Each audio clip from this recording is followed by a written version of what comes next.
back to episode 3 of What Remains of Edith Finch. Let's go.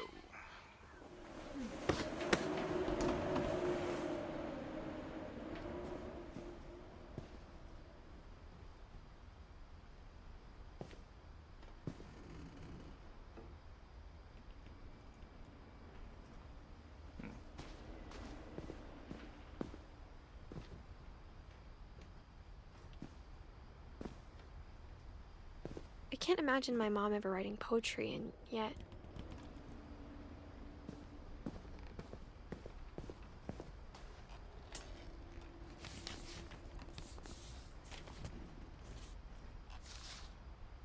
Dear Kay, do you remember the way Gregory used to laugh when he thought he was alone? Like something funny was happening, but only he could see it.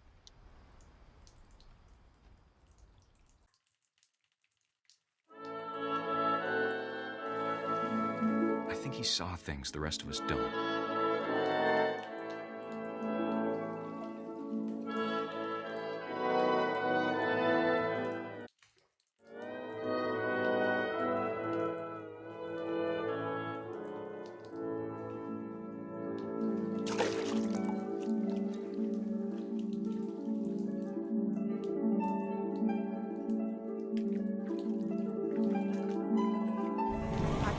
Gregory, it's time to... Hold on, sweetie. Hello? Sam, I told you I don't want to talk right now. I wonder what he saw. What his world was like.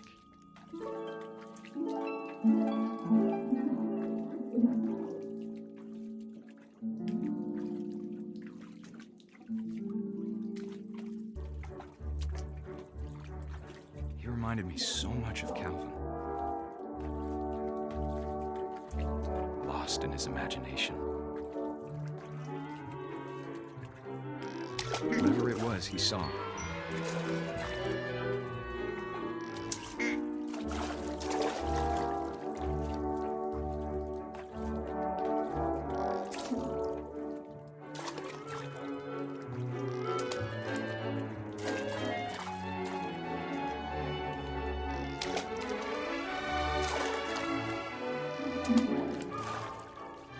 Sure made him happy.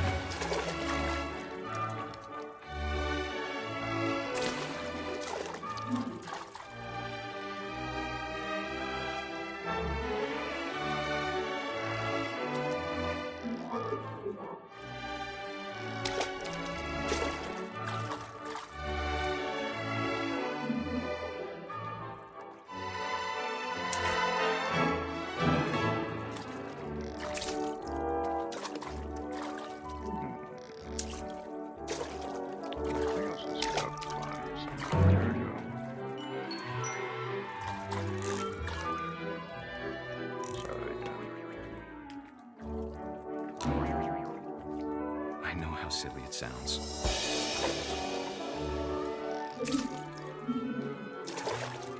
That I worried about a baby. But I could feel him slipping away. Sorry about that, Gregory. I know you did everything you could. Maybe if I hadn't called that night.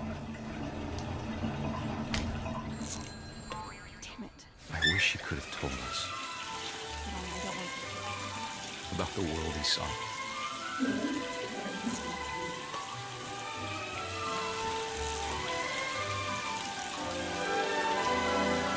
There's so much I don't understand about Gregory. About everything.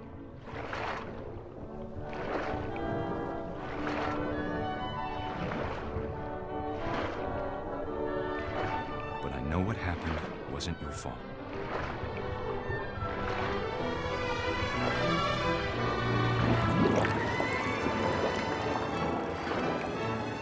I'm sure he's happy.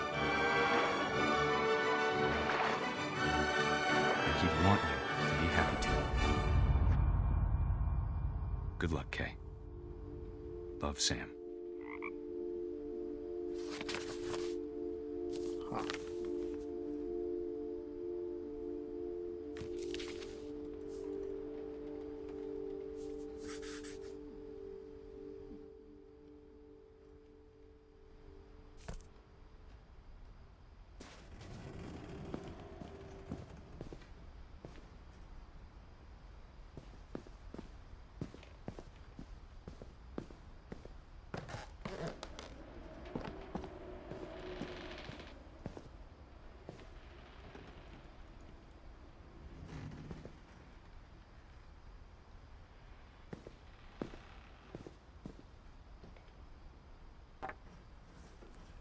A poem for Gus, who always said the wedding was a bad idea. Our father never hit us kids, at least not very hard, before the day my brother said with teenage disregard that he'd be dead before he'd see a wedding in our yard.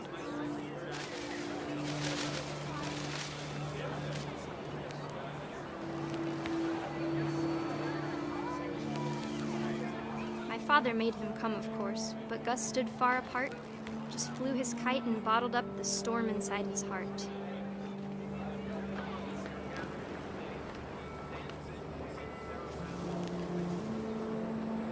I tried to talk him out of it, but though he'd never met her, we don't need a stepmom were the words that I now pronounce you husband and wife. You may kiss the bride.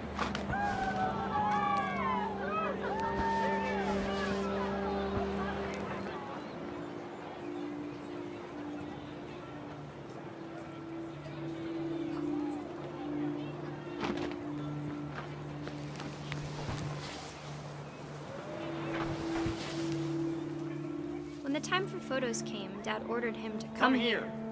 But Gus declined, and as a sign held up his middle finger.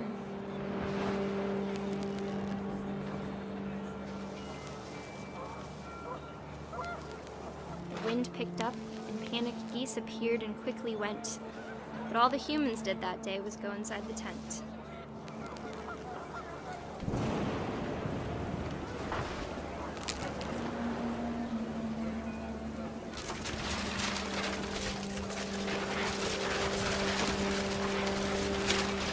The rain came down in buckets then, but no one seemed afraid that nature might destroy the tent our dad had crudely made.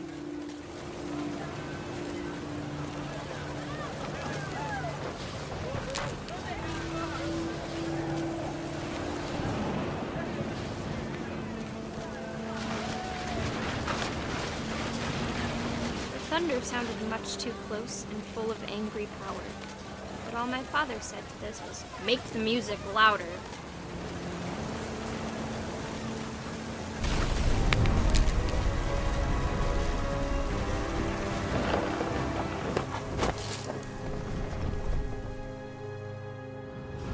I wish that I could truly say I thought about you on that day. Out there on the beach alone, just you, the wind, the sea, and foam. But I didn't, until we found you.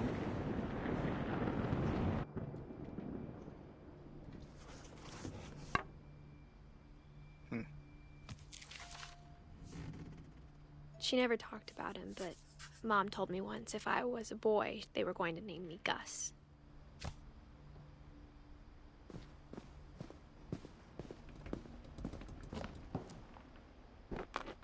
My mom moved up to the loft after her brothers died.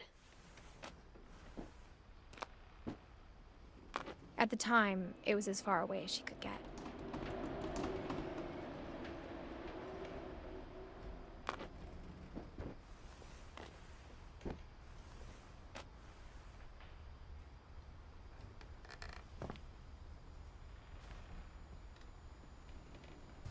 Religion was another thing my mom never talked about, but I think it helped her a lot after her dad died.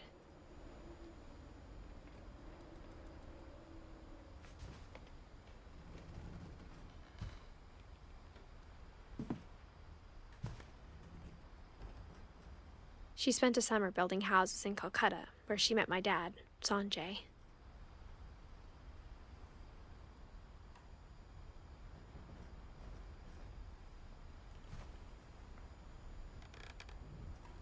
My mom moved to India a week after graduation and got a job teaching English.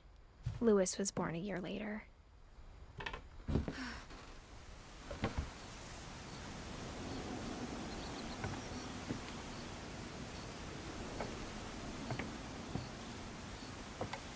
When my dad died, I don't think Mom knew where else to go. I'm sure Edie was happy to have her back. And to see kids in the house again.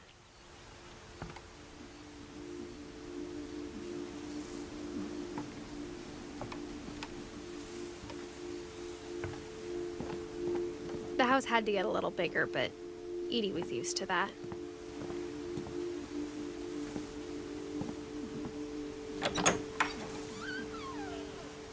And for a while, things were good. Almost normal.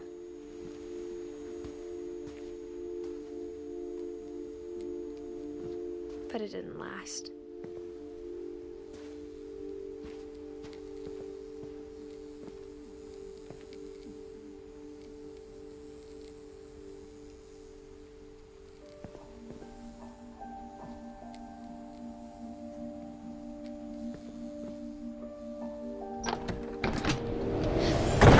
The beginning of the end was Milton's 10th birthday, when Edie gave him a castle.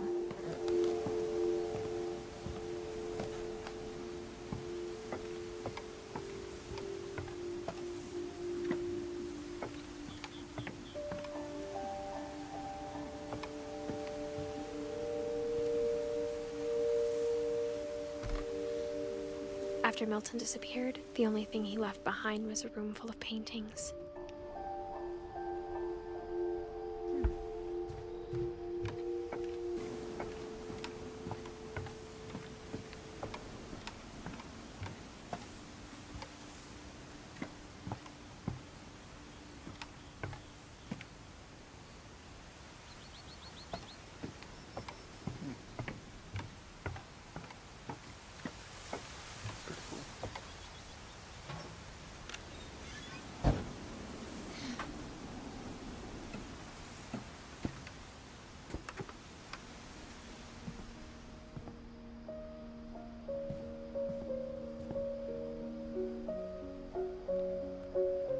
I think Edie was happy to finally have another painter in the family.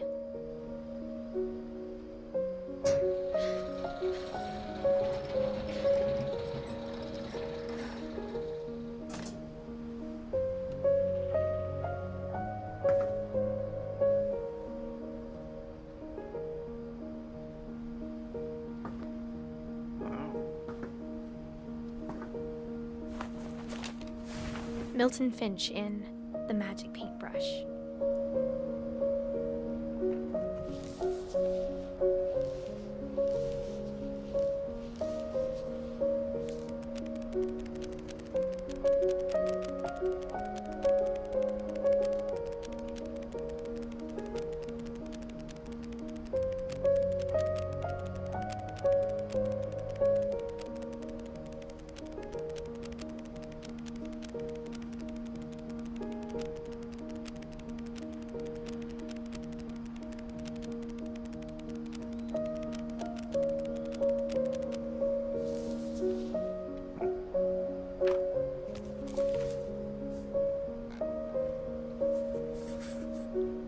I was 4 when Milton disappeared. Seems I missed 2 on accident.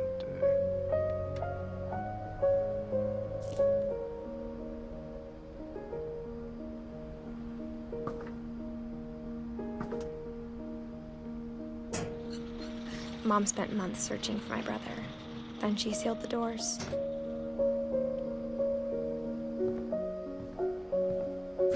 Whatever Milton had found in the house, Mom didn't want it getting out.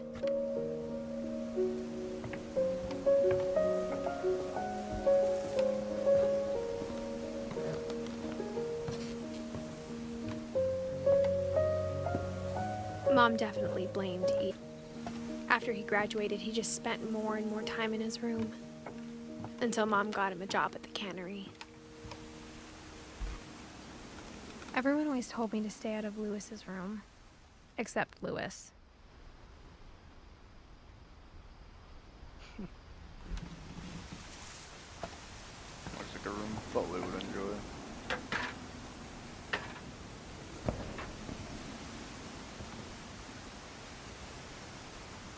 This is kinda nice. Also kind of fucked. Oops, I'm going to go down. Oh, shit.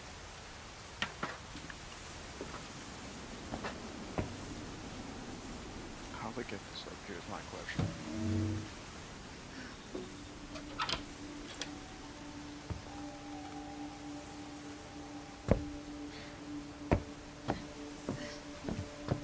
Lewis's room smelled very, very familiar. that part of him lived on.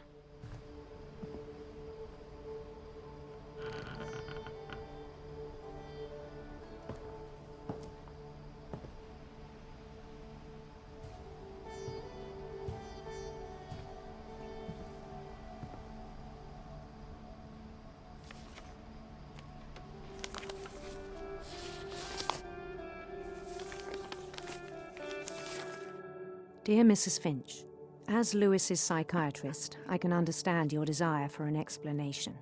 As I see it, the trouble began in January, shortly after we convinced your son to seek treatment for substance abuse. Newly sober, I believe Lewis first noticed the monotony of his daily life.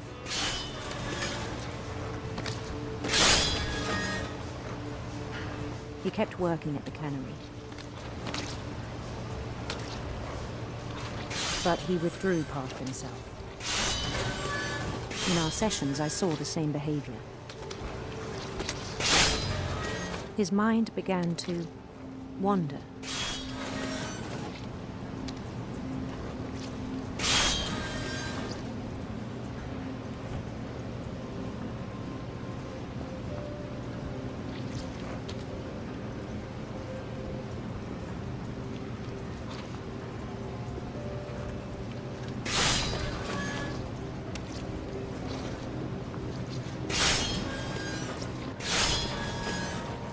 He said he started small, imagining a labyrinth.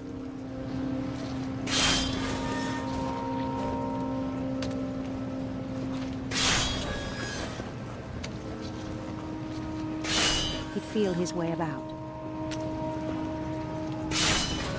Then something moved. Bats and toads.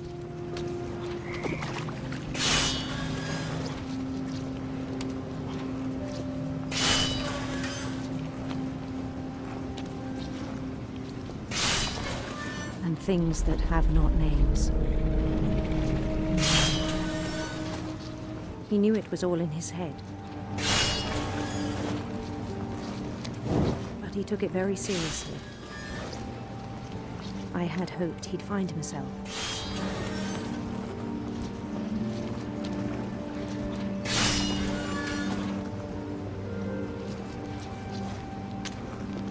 But he found something more. I worried about him then. Daydreaming at the cannery.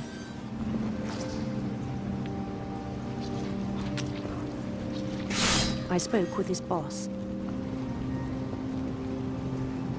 But he said Lewis had become a model employee.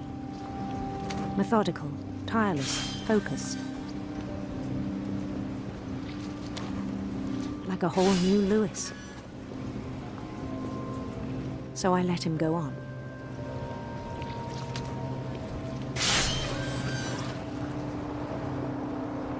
I even encouraged him. It seemed very promising at first.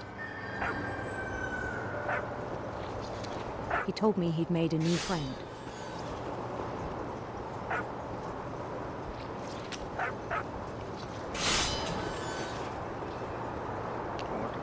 On the edge of a city he named Lewis-topia.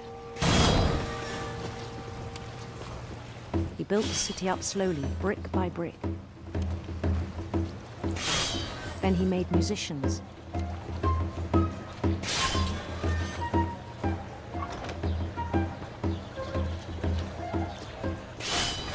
And songs for them to play. He talked about starting a band. And he was always humming something.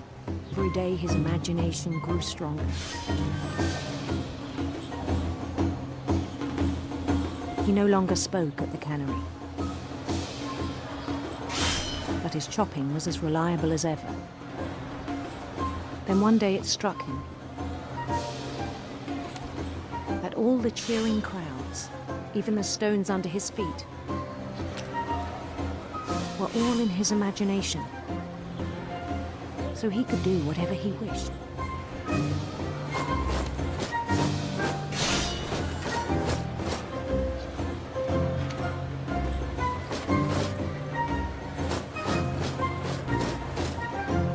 he held an election for mayor. And he won. They begged him to stay, but his mind was already wandering. It became a game for him.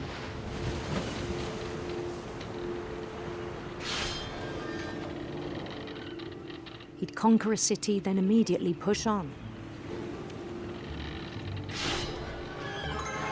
New Louisville.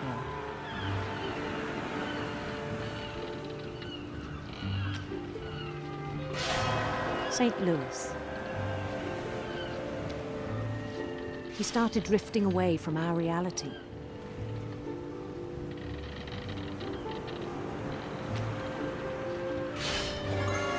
Minneapolis, until one day he forgot to go home from the cannery.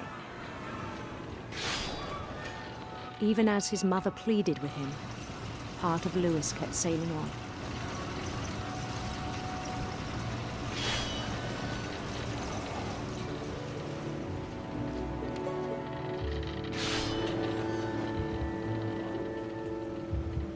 In Louisburg, he heard rumors of a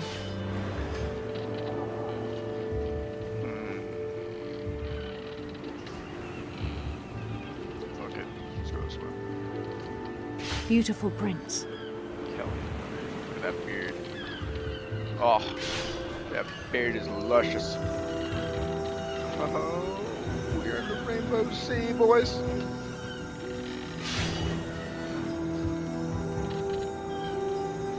The prince was on his own quest for Radiant rainbows, brother. Hell yeah. radiant rainbows. Look at that.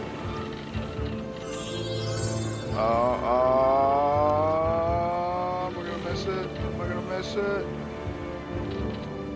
Oh, I missed it.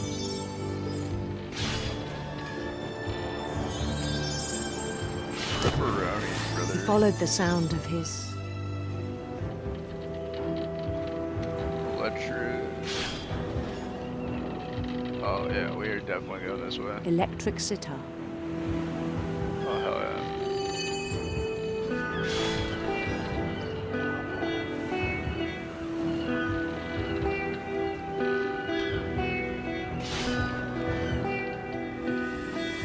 His chase led him to a golden palace east of the sun and west of the moon.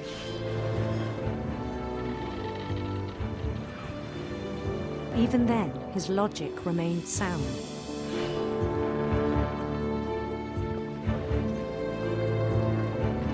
He knew the world we was got a all in his sick boy. imagination. Sick boy. These fish on my screen, bro. But he was so proud of having created it. In his own eyes, he'd become something greater than a king.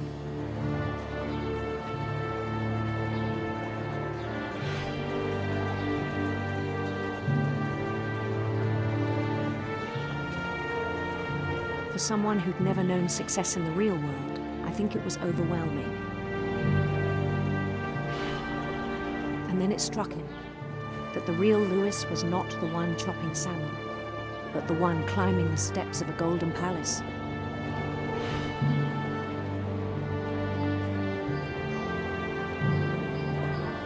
My imagination is as real as my body, he told me. It was hard to argue with him.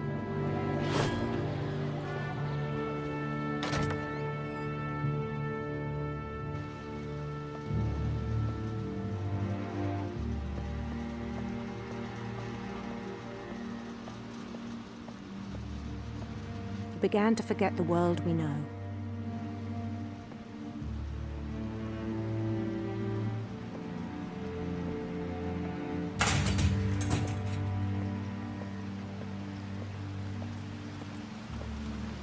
I think it pained him to remember Louis, the cannery worker.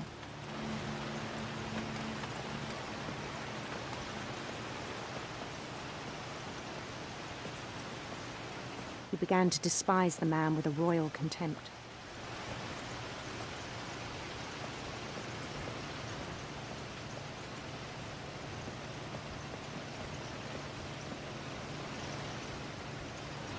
I still thought I could save him.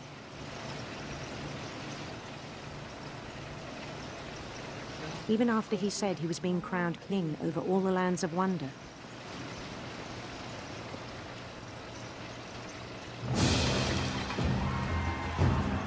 The palace would be packed with his companions.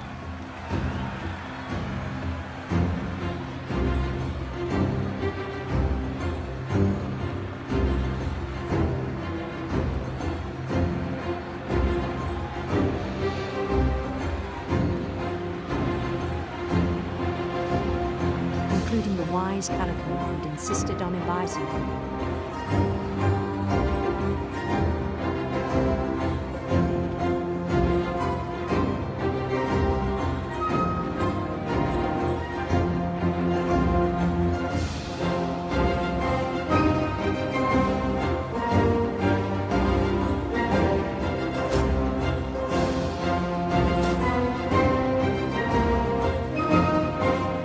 His prince waited, holding his crown.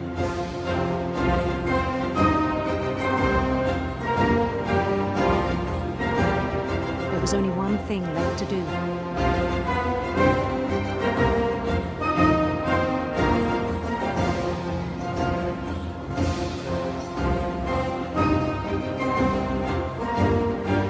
Bend down his head.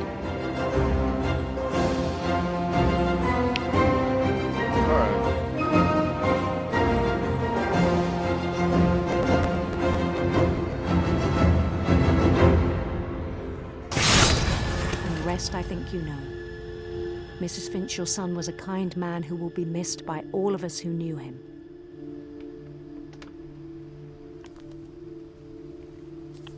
That's, yeah. My brother was really cool. I wish you could have met him. Oh, there's my bearded wonder. Look at him in there.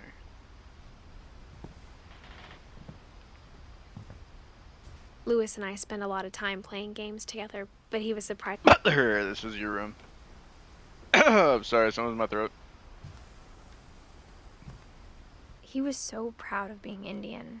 I think for him, it was a way to be something other than just a Finch.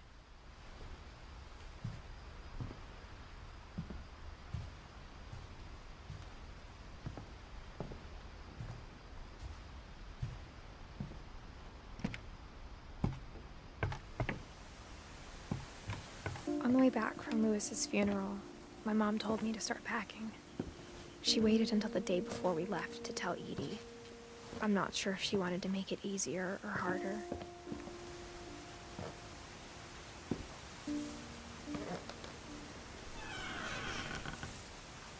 I wish we'd stayed. But I understand why we left. Bro, this shit's crazy. I would not trust living in this part of this house. My mom ended up leaving everything behind.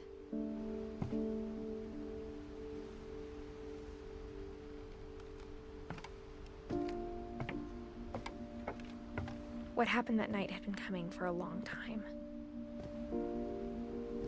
Maybe it should have come sooner.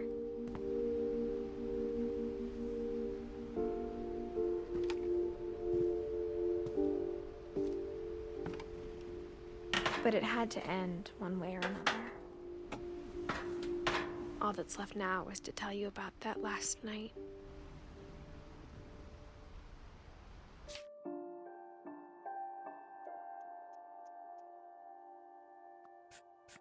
I've missed 2 names.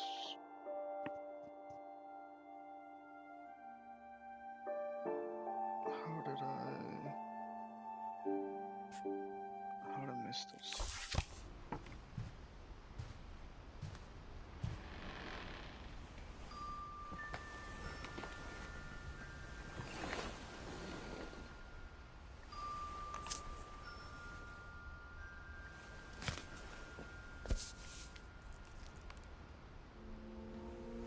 That whole last day, Edie just watched us pack and didn't say a word.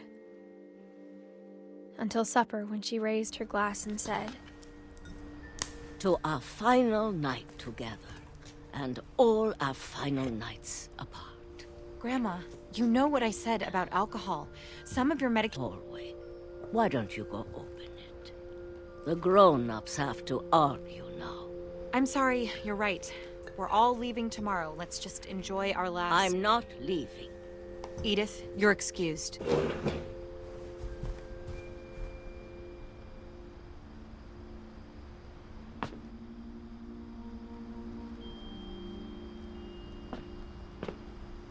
The power had been shut off that morning, but Edie always had plenty of candles. When my mom sealed the library, I don't think she knew about the other entrance. Or that Edie had a key to it.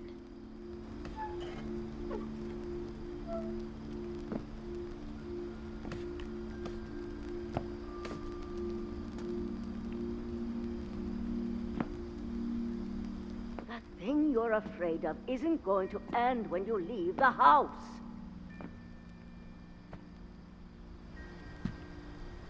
Edith has a right to know these stories. My children are dead because of your stories. I think it's best if Edith and I leave tonight. We'll have the nursing home send a van for you in the morning, okay?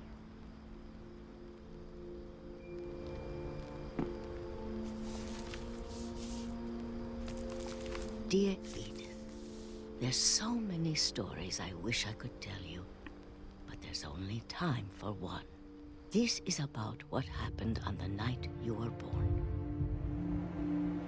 That night, the tide went way, way out. It was the first and last time I ever saw the old house aground.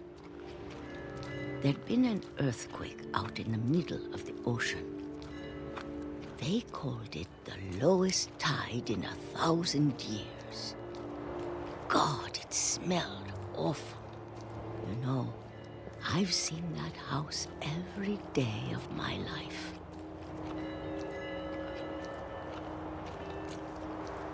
But I never thought I'd go back to it. When the fog rolled in, I lost my way.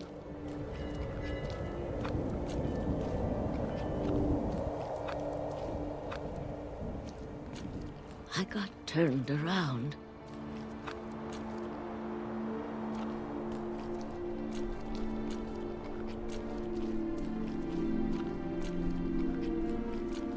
For a while, I wandered.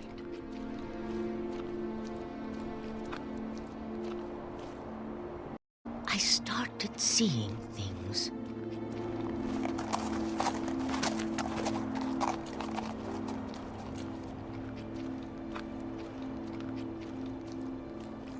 Things I'd forgotten had ever existed.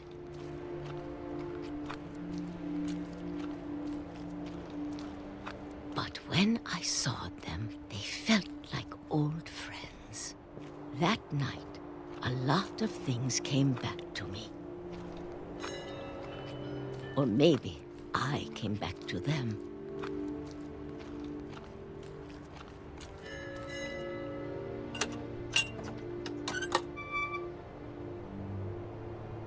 Things I can't explain, but that I need you to try and... Edith, what are you doing in here? It's mine! Edith! Mom, you're gonna rip it! Let go! I kicked and screamed, but Mom dragged me to the car.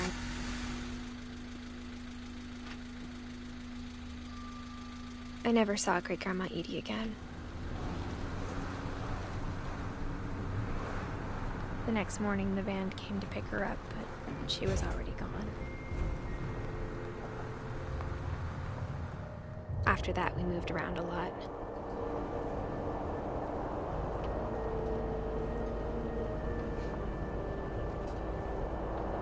We both tried to make the best of it.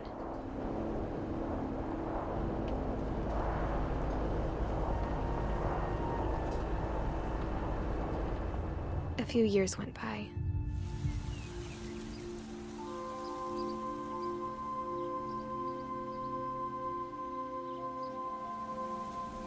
My mom didn't like to talk about it. But she started getting sick a lot. The rest happened pretty quickly.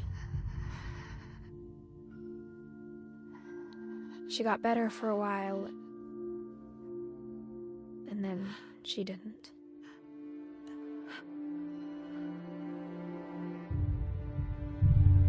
And then I was alone.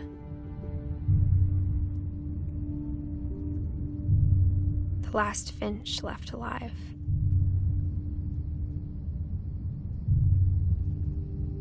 Until I found out about you. I'm still not sure what to tell you about all this. I'm to understand things. But as it is, I think the best we can do is try to open our eyes. And appreciate how strange and brief all of this is. This journal was supposed to be for you. But now I hope you'll never see it. I just want to meet you. And tell you all these stories myself. But I guess if you're reading this now, things didn't work out that way.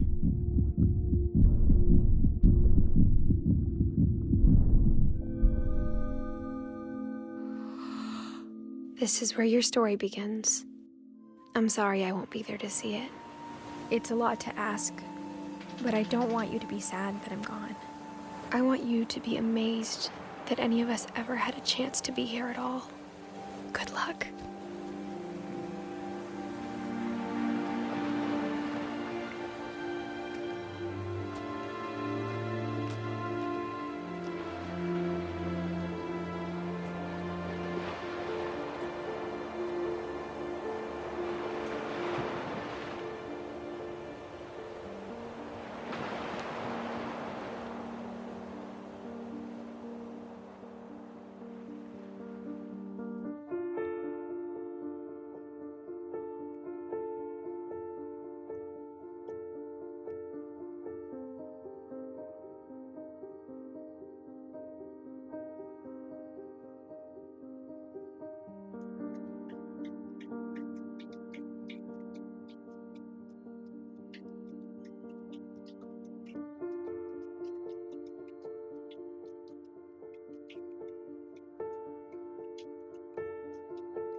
Thank you, everybody who joined me on this fun but short adventure.